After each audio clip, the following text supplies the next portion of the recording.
You never really think much about where your name comes from until you find yourself named after a sweaty t-shirt from Florida.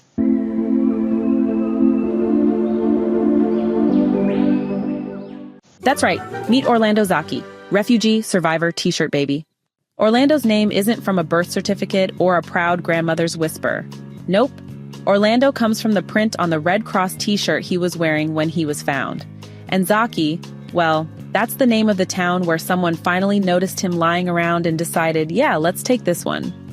Orlando is taken from Orlando, Florida, which is what is written on the t-shirt given to me by the Red Cross. Zaki is the name of the town where I was found, and from which I was brought to this refugee camp. My friends in the camp are known by the inscriptions on their t-shirts. This is how we open the story. And if you think the t-shirt naming system is where things start getting dark, oh no, we're just stretching. Orlando lives in a refugee camp. And if you've ever thought your Wi-Fi was slow, this story says, nope, you're thriving. The camp operates on one main theory: only the fittest survive. Basic needs are not guaranteed. Food, scarce. Water, scarcer. Sanitation, don't ask. Everything is a waiting game. They wait for food, they wait for water, they wait for visitors. But most of all, they wait to be adopted. Getting picked by a foreigner and flown abroad is the camp's version of winning the lottery. In the meantime, they survive. Or they try to. You smell that, boys? Now this is where things really start to smell. Literally. Let me just quote this directly because no paraphrase will do it justice. There were a lot of black dogs. They were our friends, they were our protectors. Even though food was scarce, the dogs never went hungry. The women would call them whenever a child squatted down to and the dogs would come running. They would wait for the child to finish and lick child's buttocks clean before they ate the Yeah, let that image simmer in your mind for a second. And if you've just lost your appetite, congratulations, you're human. This paragraph, in all its filthy, almost surreal imagery, sums up the physical and psychological depth of suffering in the camp. These dogs were more than pets. They were sanitation workers, babysitters, and eventually, food. Because when hunger takes over, morality tends to clock out.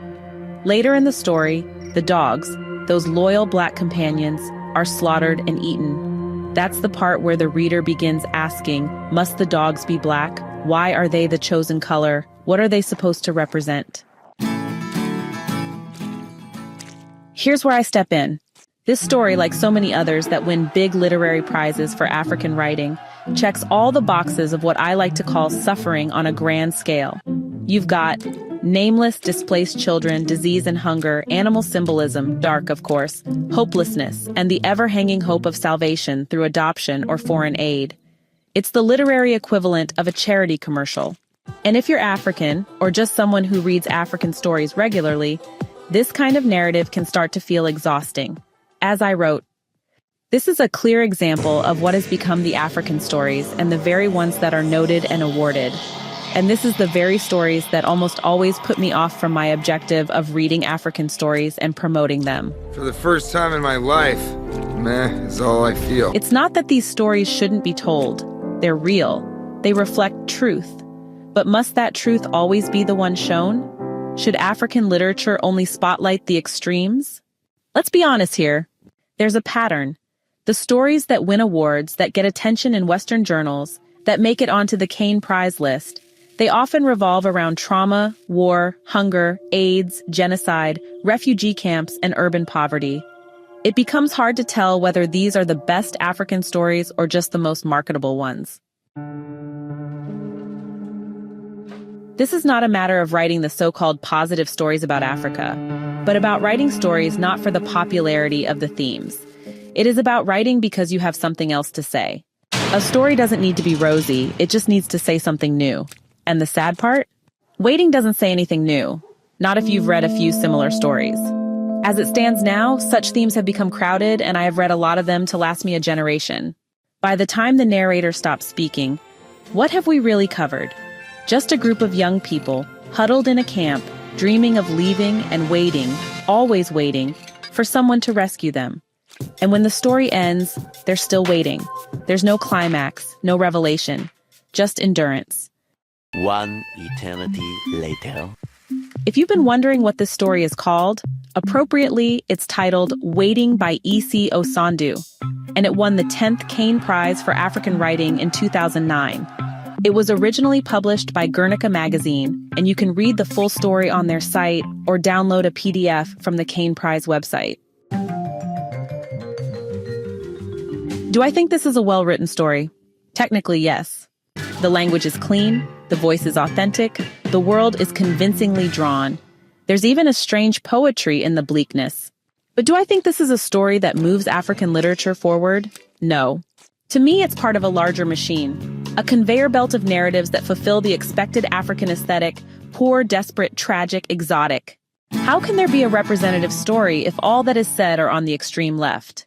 African life is vast. There's humor, joy, contradiction, romance, comedy, daily work, aspirations, middle-class monotony. There are cities with traffic jams and students skipping lectures and grandmothers watching soap operas. Where are those stories? Waiting is not the problem in itself. It's just a symptom of a much deeper issue: representation overload. Now, don't get me wrong, E.C. Osondu is a talented writer with an impressive resume. Born in Nigeria, he worked for years as an advertising copywriter. He holds an MFA in creative writing from Syracuse University, where he was a fellow. His stories have appeared in top-tier magazines like The Atlantic, Ageni, and Guernica. He co-edited the Agi and I portfolio of African fiction. His collection Voice of America came out in 2010 from HarperCollins, and his novel This House Is Not for Sale was published in 2015. He was an assistant professor of English at Providence College in Rhode Island last I checked. This is a man who knows what he's doing with words. And yet, even great writers sometimes write stories that feel stuck in old patterns. Waiting is a story that left me, waiting for something different, waiting for a twist, waiting for a break in the cycle of African stories stuck on suffering. If you've never read a refugee camp story, you might find it powerful. But if, like me, you've been reading African literature for years, this might feel like déjà vu in another t-shirt. I have déjà vu a lot. Like all the time. What do you think? Should African stories move beyond trauma? Or is it still important to keep telling these tales of pain and survival? Drop your thoughts in the comments, like if you enjoy honest reviews. Subscribe for more reflections on African literature, the classics, the contemporary, and everything in between. Until next time, keep reading, keep thinking, and don't let a t-shirt name define your story. Hey, thanks so much for hanging out with me today. If you're interested in diving deeper into this book, I've left some links down in the description. You can use it to grab yourself a copy and keep the adventure going. And if you're in the mood for more great reads, don't go just yet. Click on one of the videos popping up right now that I think you'll love. And don't forget to give this review a like, leave a comment, or even subscribe if you'd like to see more. Every bit of support helps us grow this little community of book lovers. See you in the next one.